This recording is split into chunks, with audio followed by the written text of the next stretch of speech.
So Chino, what about what's going on with this vaccine? Set us straight Okay, here. Yeah. so Rodrigo Duterte got. Let's start from the beginning here.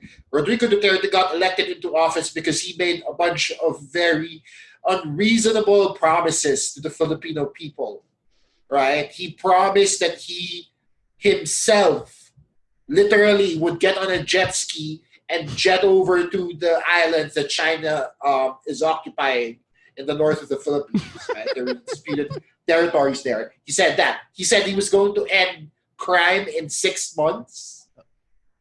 All crime All gone crime. in 6 months, right? Six. Boom, just like that. And then he said he was also going to end contractualization, which was a thing here. It's basically where there are a lot of temp jobs in the Philippines.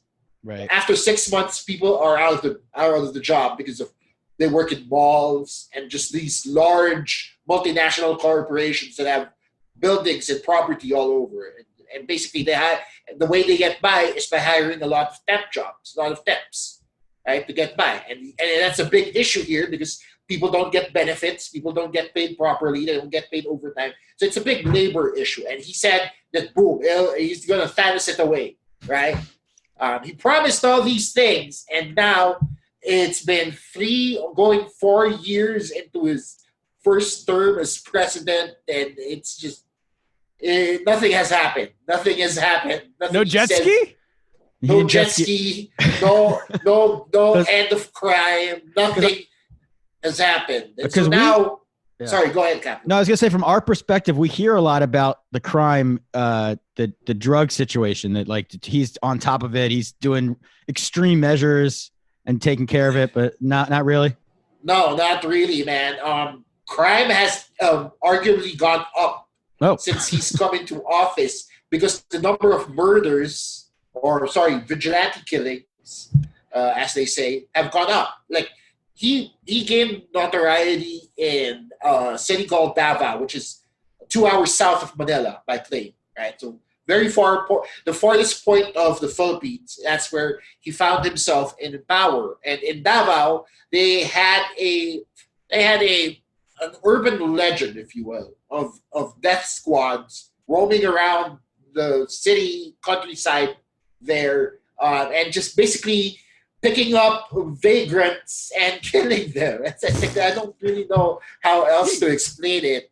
That's like vigilantes, you mean? Yeah, the vigilantes exist over in that part of the country. And so when people heard that this man, this badass from the southern part of the Philippines is running for office, they immediately just grabbed onto it because everybody just wanted an extreme measure all of a sudden. Like they wanted something drastic to happen right away. And so that's why when he came into power, a lot of just innocent, impoverished people started either going missing or ending up dead. Really? Because the vigilantes thought they had they could do what they want now. Right. It was the name of getting. Exactly. It'd be all over the news. There are a bunch of articles online, and I can send you the links if you want, of people just ending up dead wrapped in tape with placards that I know this isn't very funny, but it's wrapped in tape with placards that say I'm a drug dealer. That's why I'm dead. And it happened more than once. But yeah, and you're saying it wasn't accurate?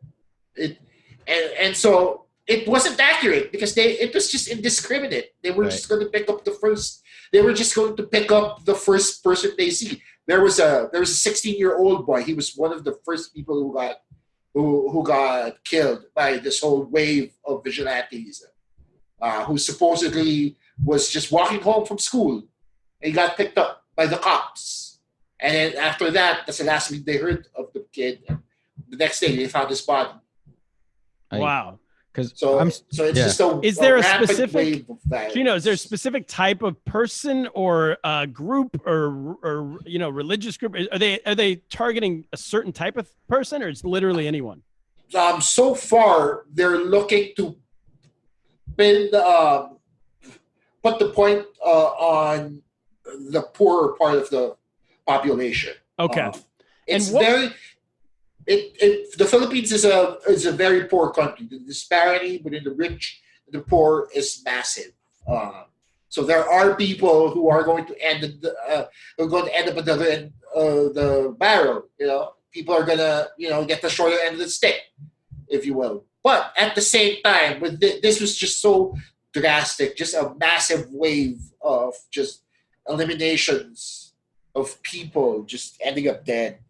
And what was going on right before Duterte came in? Because a lot of times things have to be so bad in a country for people to feel like we need this. Okay, here's the funny part. The president before him ran under the Liberal Party, which I suppose could be compared to the Democrats in the United States. And he was very progressive. He lowered taxes. He tried to eliminate debt. That was one of his platforms. He wanted to make sure that the Philippines was debt-free by the end of his term, or as close to debt-free as possible. So because you don't get re-elections here in the Philippines, when his term was over, they needed to replace him with another dude. Unfortunately, the guy they replaced him with wasn't as popular with the Filipino people because of certain issues. And so when people found a polarizing figure like Rodrigo Duterte, Filipinos are very fan-based people. We are very fan-based people. We're fanatics for all sorts of things. So when you see somebody who's as polarizing as Rodrigo Duterte, it's either you love him or you hate him. And unfortunately, 13 million Filipinos love him. They have to vote him into power.